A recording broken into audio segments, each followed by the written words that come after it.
It is people pleasing. You're right. You're right. But that's what we're here for. We call out. That's why we're good friends. We call out when someone's doing something that someone else doesn't see, and sometimes it can be annoying, but sometimes it's like not from you guys, but just like in general, like when people like tell you something that you don't want to hear about it, you're just like, nah, bro, it ain't me. Nah, that ain't how it is. It's like, damn.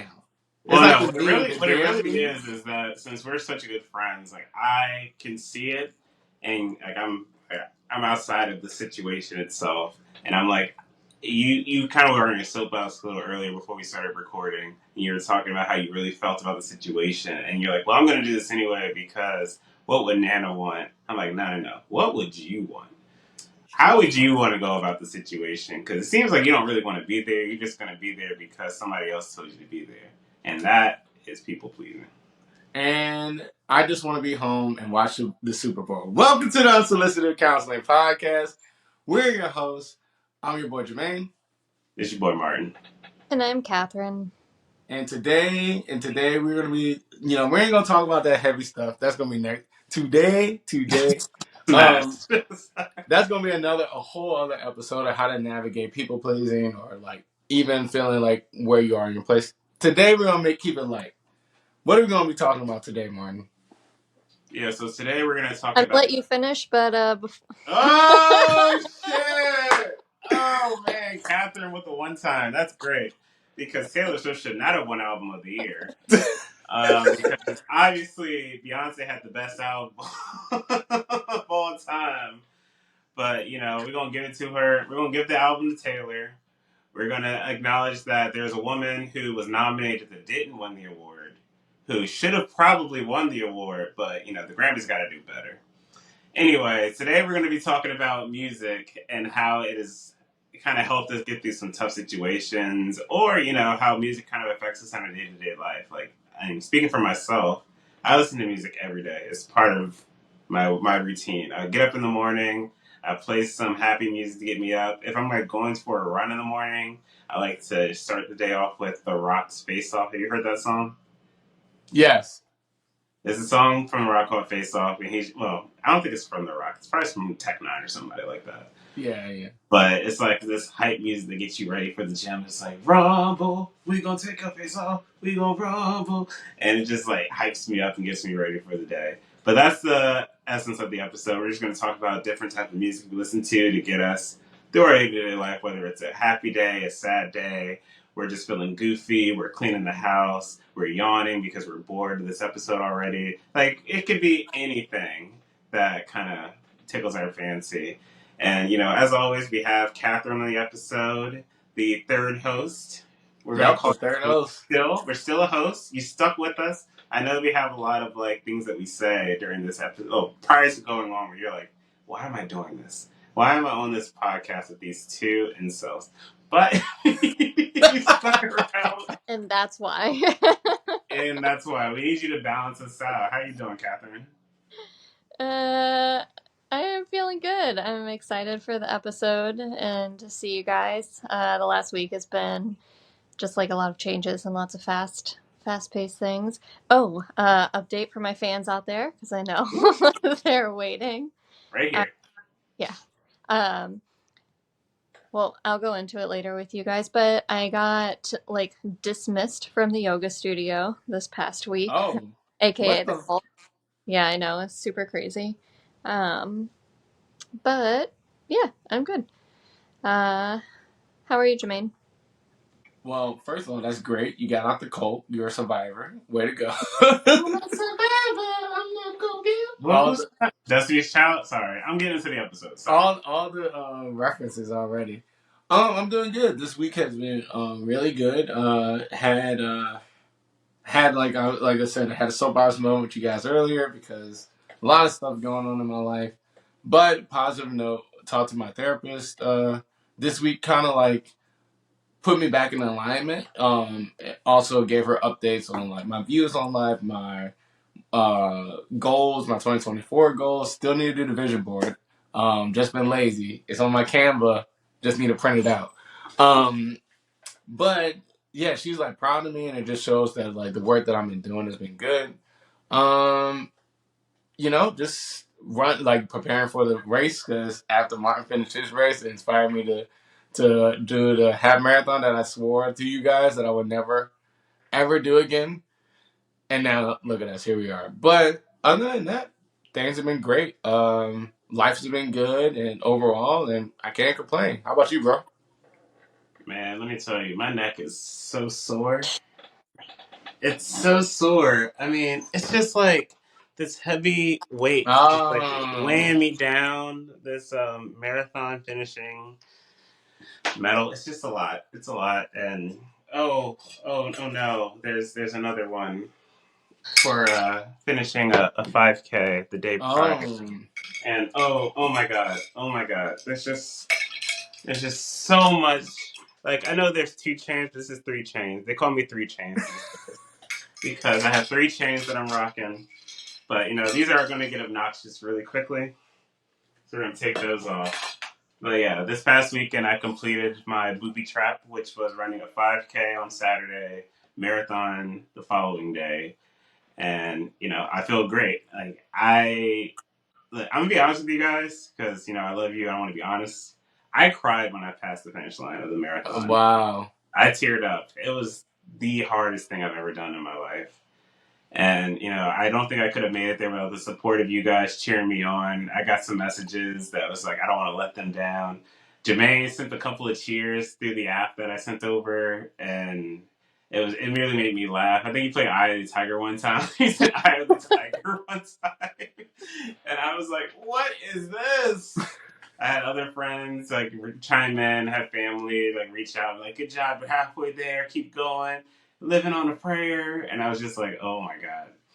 Now, it was obnoxious a little bit because you would have, if you had music playing at that time, you'll hear it cover up the music. Now, I didn't listen to music, but like I had a couple music cues where I wasn't putting it on my headphones. I was like at the 8 mile mark, of course, I'm going to play Eminem. So I played Lose Yourself. And like after the song ended, I paused it. But then all of the notifications through the app came through, and it was just like, message from Jermaine Harris says, "Way to go, bro! Keep going. Lose yourself to the music." uh, but no, it was definitely one of those challenging things that I finally got through. And I'm really excited that Dry January has ended, and I can finally drink with you guys again. And here we are with my gin and tonic that I'm drinking. Actually, we talked about this on the pod before, but when I went to London, I made my own gin, and we're drinking that. So I have a distillery, Proud Purveyors London Spirit Gin, made by yours truly from the Gin Institute. If you're ever in London, go check it out, Gin Institute. And if you want my specific gin, it is 60325. They have way better handwriting than I had. I don't know if you can see it. Wait, I'm drunk. Doesn't matter. We'll put it in the show notes. You'll get in the show notes. But yeah, I just got back this afternoon. I'm feeling great. I'm really excited to do this podcast and ready to get it going. Yeah, Right? let's get it going. All right, like I would love, like, since you already talked about Eminem and music being a motivator and stuff like that, I want to talk about today of like how music can change your mood, or like going like good times, bad times. Like I would love to hear like one of the things that like brought you, like got you out through a dark time. Let's do from the like from bad place first, and then we'll end it on a good note.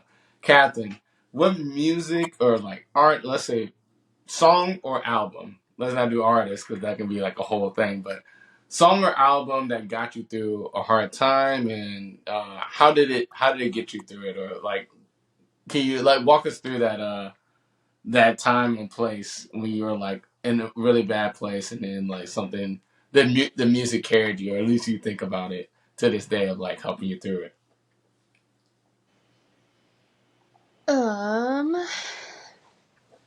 okay, before I start, I'll say you guys get 3 passes at me for Taylor Swift digs, and you've already used one. So there are 2 left Whoa! collectively between the 2 of you. Wait. Time out. You started it.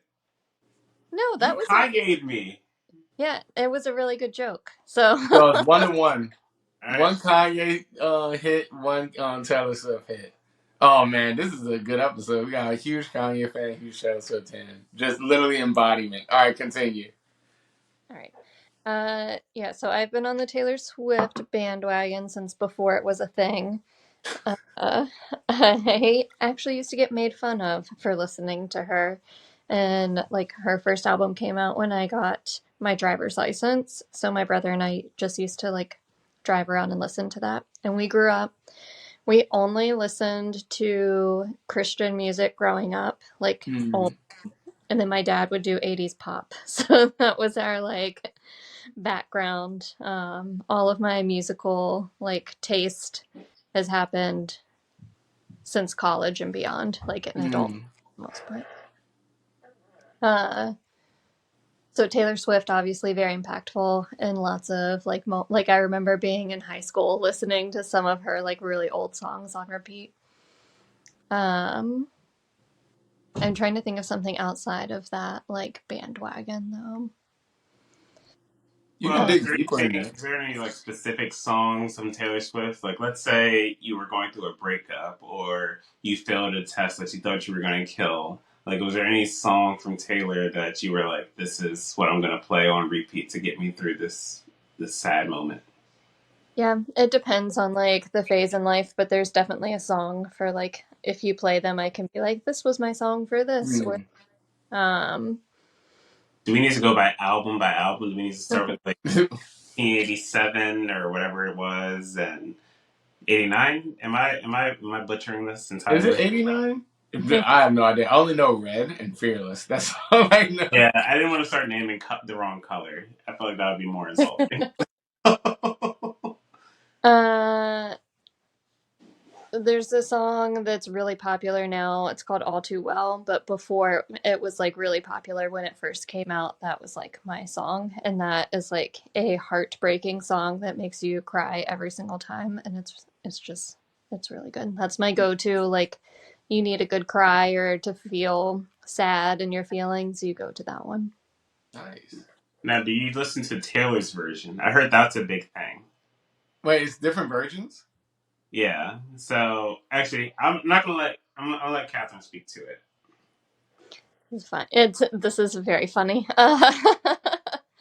Yeah, Taylor's version basically because I still truly feel like regardless of what you think about her as like an artist or her music, she really does. She's made a lot of changes in the world for artists and music in general.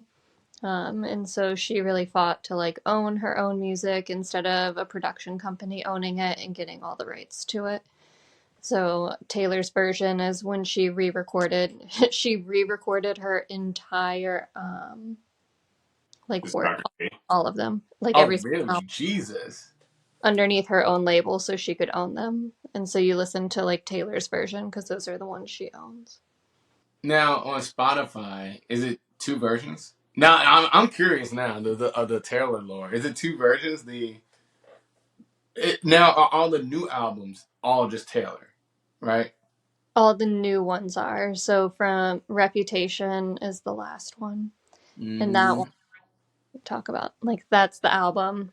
Those are the good times in Charleston, the like mid 20s. Lots of feelings, leather jacket era. Oh, wow. Yeah. A leather jacket, Kathy. Can we talk about how awesome that Catherine was? This is the Catherine that was out late at night, having the best times of her life. She was enjoying every ounce of life. She took it, lived life to the fullest, and yeah, we love that Kathy. We still love this Kathy. This We Kathy's love more Canada. adult, but No, that was a good one. Brett, All stages. yeah, that was a good that's one. the one that would stay out drinking with me. This Catherine will be like in bed by 10.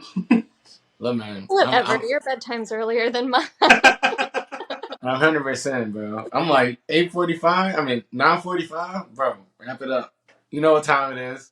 You know, it's funny because when she mentioned the All Too Well song, I was googling it on the side. I was like, "What is this? Is this a Taylor Swift song? Which album was it? Was it on Red? Was it on Reputation? Was it on Legacy?" I made that last one up, obviously, because it's not a thing. Next album. But yeah, that's how I kind of came across the Taylor's version, and I've heard so much about how Taylor tried to get her own, like, cut the labels out, do her own thing, re-record everything, and I think that's like really inspiring that she's trying to forge that path and let people know you don't need a label.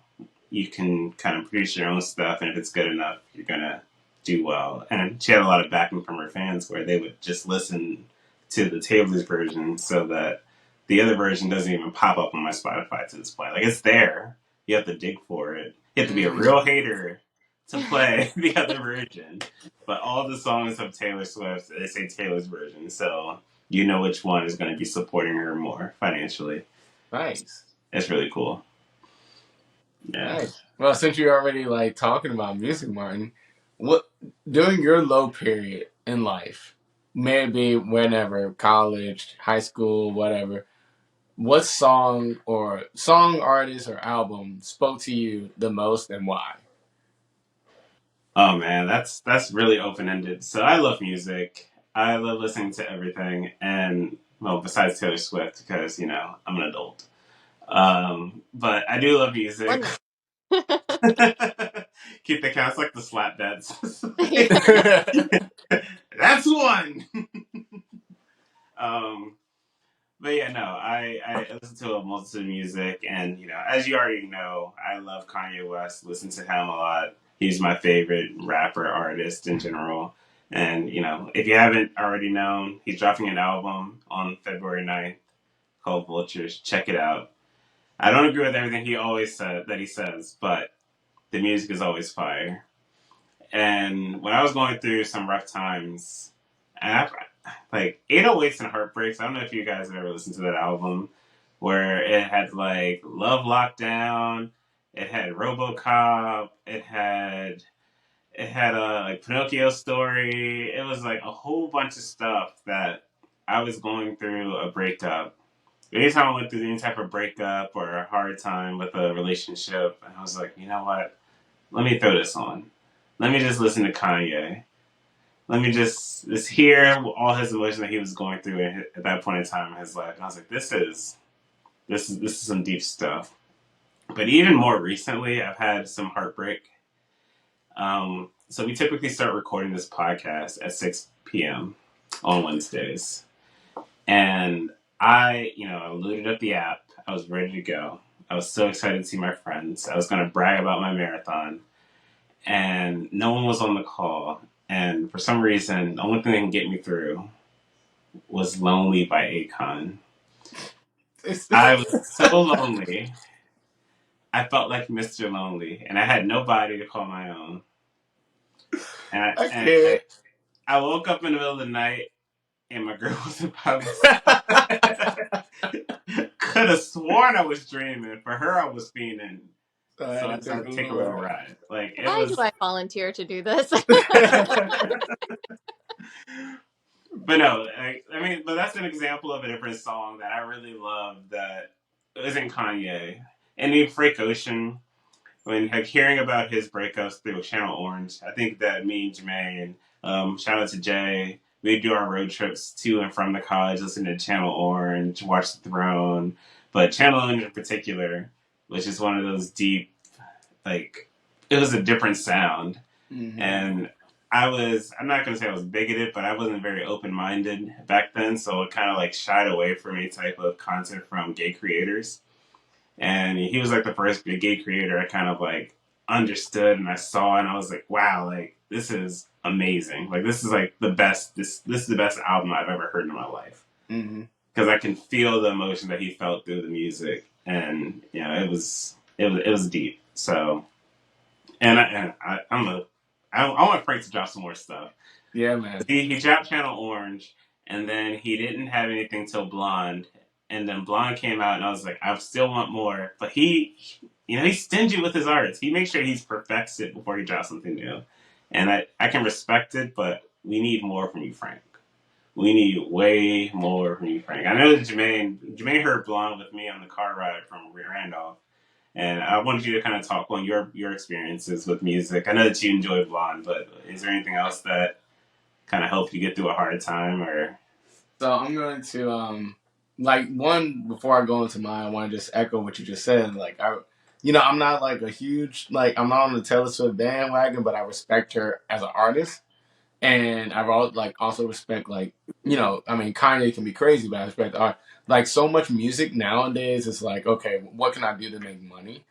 I mean, it was there before anyway, but there's very few people that make art, right? Like you said, even when like I joke about Taylor Swift, look, man, when I got in college, I was like, yeah, true, man. She was true Canada, and I was on the bleachers too. I can feel it. um, but there's like certain songs in that like you can hear the emotion in it, and like these artists actually pour themselves out, like Kanye, like pre Kanye, like Through the Wire and all that stuff. Like that really got me through. So I'm gonna start from early and then to Blonde. So my song when I was really down, like I had ups and downs. Like, we both all struggle with mental health, but when I went to college for the first time, like I was like trying to be a whole new person. I was like, Michael's gone. Michael doesn't exist anymore. That's my legal name. And I was like, it's Jermaine. It's gonna be Jermaine. So I'm doing everything I would never do. Going up to people, talking to people, having a conversation. I was not that person. So when people would talk to me and then like regress or whatever, I was like, hey man, people hate me. And I'm also in this area where I felt not as smart as people like because I was in the engineering program. So I was struggling, man. I was just like, man, I'm like spiraling. I want to leave or whatever. Then this album came out. I didn't know who this dude was. I just saw the cover on Apple TV, Apple Music. But back then was Apple. Was it Apple Music back then? No, it was called iTunes. It's still iTunes, by the way, but go I'm old. ahead. iTunes, and I was like, oh, this looks interesting. It was Kid Cudi, Man on the Moon. And when I tell you, I listened to that song on repeat, that album on repeat. I know that front to back, the album, each song, know when the next song's gonna be, and I can sing the whole thing. And it was two songs that got me through my freshman year.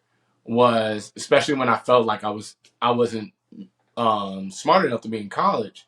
It was Simple as That.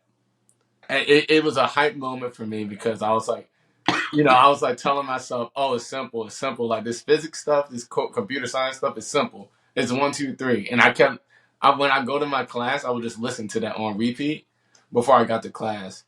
And then socially, me being socially down or feeling like I'm not wanted, um, it was Up, Up and Away by Kid Cudi. It was like I'll be up, up and away, up, in a way. Something I can't remember the part, but it's like that something about like they don't matter anyway. So whatever. So it's like me like echoing like don't put so much pressure on yourself. It don't matter. Like you're good, and that helped me so much through the freshman year of college, and then actually gave me the confidence to continue to befriend people and maybe turn down the weird because I was being a little extra. And I found my community. And as Martin mentioned, like Frank Ocean was the thing that we bonded on. And with Blonde, I hated Blonde at first. I was like, man, this is nothing like the first album. And with Blonde, it really got me, and this was last year, it got me to the point of clarity. I've been going through a lot of work and things in life, and Blonde really spoke to me at that moment. It was one song in particular. What was the song called? Martin, you like to send it to me. Um, Oh, I think it was Godspeed. Godspeed. It was Godspeed, and we were actually on a ride back from Randolph Reunion last year, and it was something that it just hit, and I cried like driving back because it was just like it is like I let It's a go of beautiful so much song. stuff on my heart, and that's just the power of music, man. That it's like healing. What were you gonna say, Martin? Yeah, I was just gonna say the song Godspeed is just such a powerful song because it comes in with like a couple of piano chords and it's just doom doom doom and it's just like so peaceful and melodic and it just starts off with like I will always love you and it's just Mm. like oh my god, like he is speaking from his soul. He loves this person so much and they don't feel the same way and you can't force them to feel the same way, and you have to move on with your life. And oh my god, I love that song so I love much. that You song so gotta much. move forward and just accept it for what it is. It's something you brought up Kid Cudi, and I didn't really listen to the original Kid Cudi, like Man on the Moon 1, but Man on the Moon 2 had a song that I had on repeat after I had a breakup with my ex in college, and it was Erase Me. Erase Me. Erase Me. And it's like one of those songs where I felt like I was somewhat of a scumbag in college, and hey, I'm not strange to mentioning that I didn't like who I was in college. And I was just like, no matter everything I do, like she just wants to erase me, she wants to get rid of me, whatever, I'll be okay. Like it hurts, but whatever, life goes on. It's like I'm not, and it's like one of the things about that song is that he's acknowledging that he's not perfect. He's saying like she said I don't spend time like I really should. She wants to erase me. Knowing someone you love don't feel the same way about you. Memories they soon delete. Like Mm. man, I love that. And then also my boy Kanye was on that album too, on that song too. And Look, he had man. this like what he says something in that song. Oh, what is it? Oh God, I'm gonna try to remember it. Oh, well, while we think about I'll that, think about it. I'll come back to it, but I just really love that album. I mean, that album is one of those albums that have no skips. Like you listen to it straight through, like Mr. Rev Raw, like Mr. Rager, Erase Me, Please Don't Play This Song. Like it's just hit after hit after hit after hit, and I was just like, you can't skip any song in this album. God Mesquite versus the World. Like you can't skip any song. And like, I mean, I know that was for me growing up in college. That was one of my albums. What about you, Catherine? Did you have an album that you had no skips? You just had to just keep playing through, and if you skipped the song, you're like, why would you skip that? Go back. You're right? missing Go back. the I essence missed of it. this album. Yeah, well, I'm just thinking as you guys are talking that like what I found since really just discovering music in the past like 10 to 15 years ish and like being able to do it on my own because we were really censored too. Like there was a lot that we weren't Mm. listened to as kids. Um, like I remember being at a friend's fifth birthday party that was Spice Girls themed, and then I had to go home because I was like, I'm not allowed to like listen to or watch the Spice Girls. Can you call my mom, please? Oh my God. Yeah. Um, so now like music has like helped me connect to myself, I guess, in a way. Like especially lyrics or even just the tone of a song is a really good way to like, I don't know. It's hard to come up with feelings and words sometimes. So hearing that song that just like really hits exactly what you're thinking or feeling, um, it's just, I don't know. It's been powerful to be able to connect. Um, album that I listen to without skipping. It can be Taylor Swift. You don't have to. You don't have to change it. You can follow your heart. There's no hate. This is a safe place. It'll probably be Two more, after. by the way. I just We want to got. throw that out there. Apparently, we got one more. Music is also something my brother and I have bonded on together. So, like, a lot of things are special to me because, like, we've shared them. So one probably for me, I think Kesha's High Road album is one that when it came out, that High Road, there were no skips whatsoever. Everything was just like so different than what I was expecting, and um, yeah, it really hit hard. So was it like emotions of like elation or just like, cause like, look, I mean, we talking about music. I think when musical is a perfect example too. Like I can listen to Pitch Perfect all the time. I can every song, but like, was it the like, what emotional emotions, man? I'm drunk. What emotions did you? That dry January, man, made me soft. What emotions did that album like pull from you? That box wine hits hard. Hey, man, they do something with it to make. They're like, it tastes bad, but add a couple percents in it.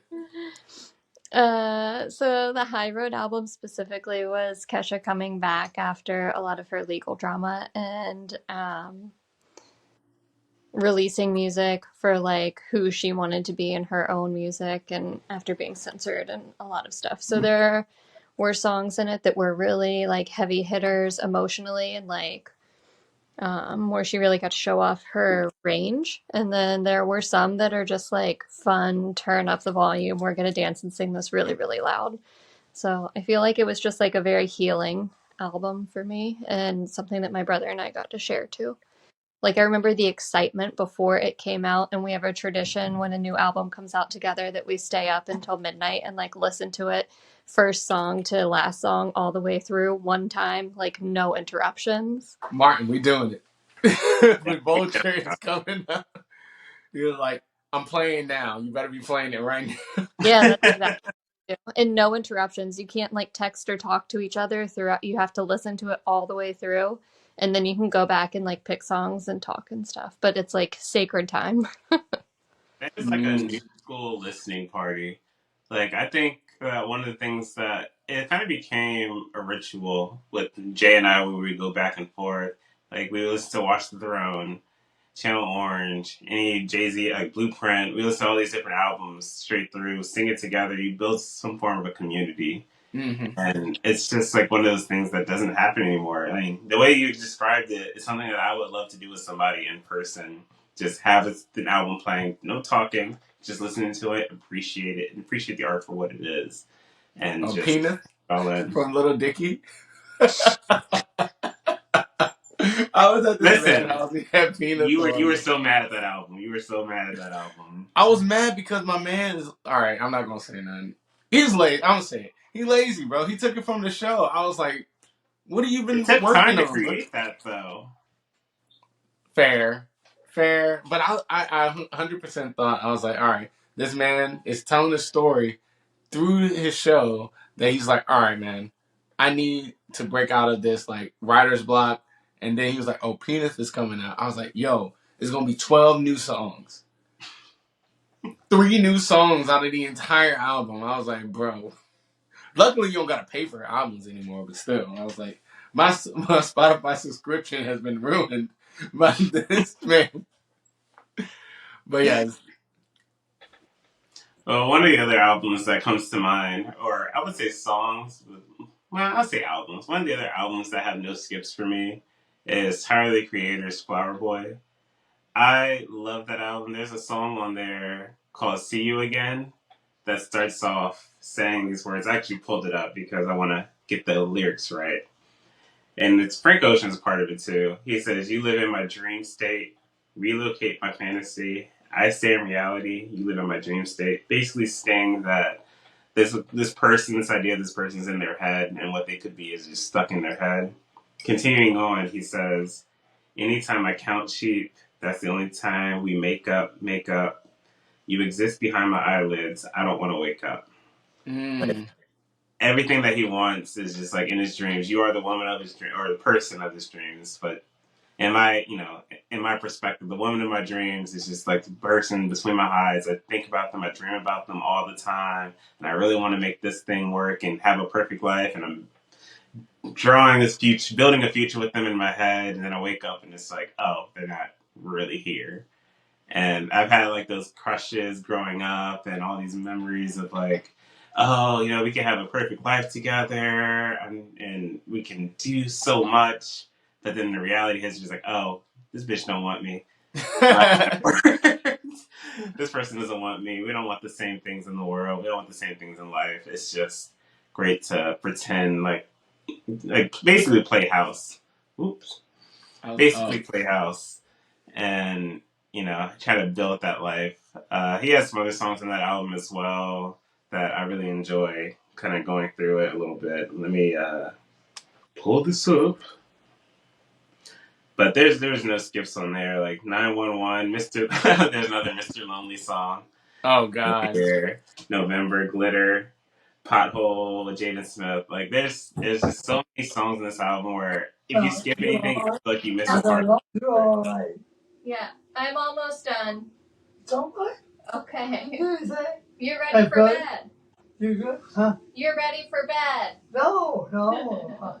Get ready, go in there, sit down, get my second breath. Yeah. You take it down. Okay. On your schedule. Okay, I'll be right there. No, no problem. Okay.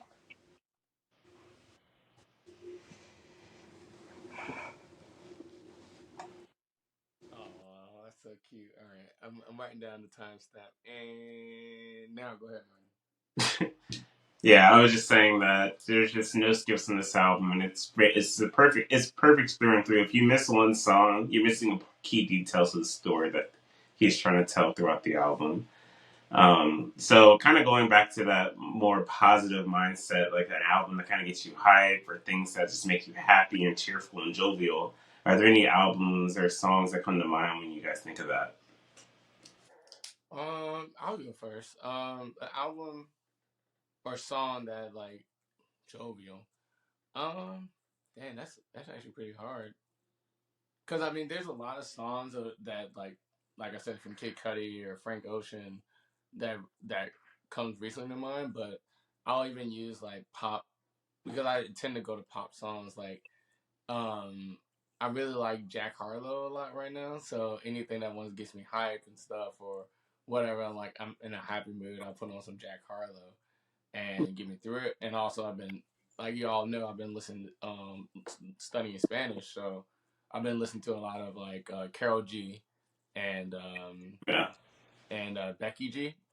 I guess they like G's, so any of those like it gets me hyped, like salsa music and stuff like that. So very different type of music. It hasn't been an album lately. A lot of the albums I've been listening to has been more like thought stuff. I think we recently listened to an album. I listened to New Lupe, and it was more just like thought, like thinking and listening to the album versus like something that get me excited. How about you, Catherine? Any T Swift songs that like makes you excited and happy and like want to do stuff? I'm just Well, curious. I gotta get wait before I'm gonna let her finish. I know she's about to talk. I'm gonna let her finish. But I just want everybody to know that Taylor Swift has a new album coming out April 14th. She has a new album, something something garbage poets something. All right, we used our That's last coming one. out on the 14th. So everybody check it out. All right, Yep. good, Catherine. We'll see if she drops her next Taylor's version on Kanye's album release day. Ooh. Huh? Actually, it wouldn't matter because there's completely different crowds, different audiences there. Because Oh, like cool people listen to Kanye, and I already went over my two. I'm done. oh man. Happy songs. Yeah, also kind of all over the place. Obviously love good Taylor Swift dance session. The entire Lover album. I used to just come home from work when I worked in the restaurant and like blast that and sing and dance like the entire time. Um, Also, sometimes I like to listen to like really fast bluegrass, like traditional Appalachian music with no words in it to just like, I don't know. I feel like with so many notes and how crazy it is, it just distracts my brain from anything else and you can get like lost in it. So those are my two go-tos. Is that like an album you can play or songs you can play that like immediately just uplift your mood and you're just like, you know what, everything's gonna be okay? Um, I guess speaking Lately, it from that. changes with what's going on, I guess. Lately, it's been Higher Love Whitney Houston whenever I'm feeling down. But That's yeah, I good. put that on and just like you're just like, okay, we're good. Yeah. I have three songs that come to mind when I'm like in a bad mood or just need to get a hype or I just want to be really happy. The first song is called Hello by I think Dragonette Martin's what's his name? Solveig. That's his name. Which is I just came to say hello. Mm-hmm. Like that song Oh, gets me hyped. Yeah, it gets me really excited. I think a lot of it came from Ted Lasso because that episode really good. It just reminds me of like it felt like a simpler time when that episode of Ted Lasso came on, and it's Seriously. just like such a happy song and just feeling good. The other song that I think of is "Don't Worry, Be Happy." Don't worry, be happy. Like that really hits me in a good spot. And another one that's kind of, I don't know why it does, but it always does well is, well, I can say it. Niggas in Paris. Niggas in Paris gets me so hyped every time it comes on. I love every single about it. It reminds me of the times of being in college, me and Jay just hanging out, just rapping together, and just going back and forth. He's Jay, I'm Ye, and we just going. The whole Watch the Throne album, really, but that song in particular, and then just being able to go to Paris last year and actually seeing niggas in Paris was You get to see crazy. Mbappe?